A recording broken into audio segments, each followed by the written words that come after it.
এই একটা পাপ যদি কেউ না করে ইনশাল্লাহ সে জান্নাতে যাবে। যতই পাপ করুক না কেন। বাসায় মা বোন যারা আছে অনেকেই দেখা যায় চুল আশ্রয় চিরুনি পরে গেলে বলে আজকে মেহমান আসবে। কি আসবে আজকে? মেহমান আসবে আজকে বললেই সে বাসা থেকে বের হচ্ছেন, আপনার পাঞ্জাবিটা একটু আটকে গেছে, আপনার স্ত্রী বলছে একটু বসে যান, অমঙ্গল হতে পারে, বসে। বাস মুশরিক, শিরক হয়ে গেল। মুসলিম সমাজে রন্ধ্রে রন্ধ্রে শিরক। এখন রাস্তাঘাটে উঠতে বসতে পেপার পত্রিকা খুললেই শিরক। পেপার খুলবেন রাশিফল, সিংহ রাশি কন্যা রাশি, দিনটা কেমন যাবে বিশ্বাস করলেই মুশরিক হয়ে যাবে। রাস্তার পাশে টিয়া পাখি দিয়ে ভাগ্য পরীক্ষা করছে, হাতটা দেখে দেন তো ভাই কি আছে, বললেই শিরক হয়ে যাবে। আংটি বিক্রি করছে, আংটি পরলে রোগ ভালো হবে, হাতে দিল রোগ ভালো হবে এই উদ্দেশ্যে, মুশরিক।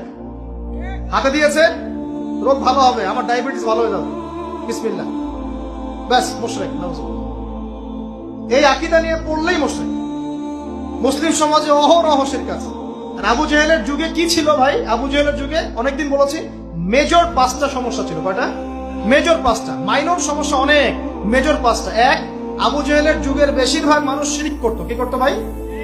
লাত, উজ্জা, হবল, মানাত এইসব মূর্তির পূজা করতো। এখন হয়তো মুসলিম সমাজে এটা নাই ঠিকই, কিন্তু মুসলিমরা এখন কবর মাজার পূজায় শুরু করেছে, করে নাই? মুসলিমরাও এখন নেক্সট সুরতে ধোকা খাচ্ছে। শিরক তো আমাদের সমাজে চলছে। শিরক কি হয় কেন আমি লেকচার দিয়েছি, দেখবেন মুসলিম সমাজে কত শিরক চলছে। আবু জেহেলের যুগে শিরক ছিল, এগুলো বলতে থাকলে এটা নিয়ে আলোচনা করতে হবে। আলোচনার টপিক আমার আজকে অন্য। আবু জেহেলের যুগে কি ছিল ভাই?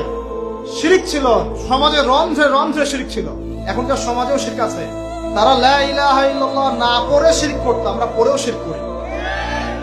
আল্লাহ পাক আমাদের সবাইকে শিরকের পাপ থেকে হেফাজত করুন বলি। এই একটা পাপ যদি কেউ না করে ইনশাল্লাহ সে জান্নাতে যাবে। যতই পাপ করুক না কেন, জেনা করেছে, মদ খেয়েছে, মিথ্যা বলেছে, অনেক কিছু করেছে, শুধু শিরকের পাপ করে নাই, আল্লাহ তাকে মাফ করে দিবেন ইনশাল্লাহ। বিশ্বাস করলেন না কথাটা? নবীজি বলেছেন এই উম্মতের যে কোনো ব্যক্তি যতই পাপ করুক না কেন আল্লাহ পাক সমস্ত পাপ মাফ করতে পারে, কিন্তু শিরকের গুনাহ আল্লাহ পাক মাফ করবে। তওবা করে যদি মারা না যায় মাফ করবে না। একটা এক্সাম্পল দিয়ে বোঝাচ্ছি তাহলে ক্লিয়ার হয়ে যাবে। মনে করেন কেউ একজন জেনা করেছে, তওবা করার সুযোগ হয় নাই, মারা গেছে, নাউজুবিল্লাহ। এখন আল্লাহ পাক কিয়ামতের মাঠে এই জেনার পাপটা মাফ করে দিতে পারেন, যদিও সে তওবা করে নাই। যদিও সে তওবা করে নাই, আল্লাহ পাক এই পাপটাও মাফ করতে পারেন। কিন্তু একজন ব্যক্তি শিরক করেছে, তওবা করে নাই, কিন্তু এই অবস্থায় যদি কাল কিয়ামতের মাঠে আল্লাহর সাথে সাক্ষাৎ করে, আল্লাহ তার গুনাহ মাফ করবেন। এই শিরক আর অন্য পাপের এই হলো পার্থক্য।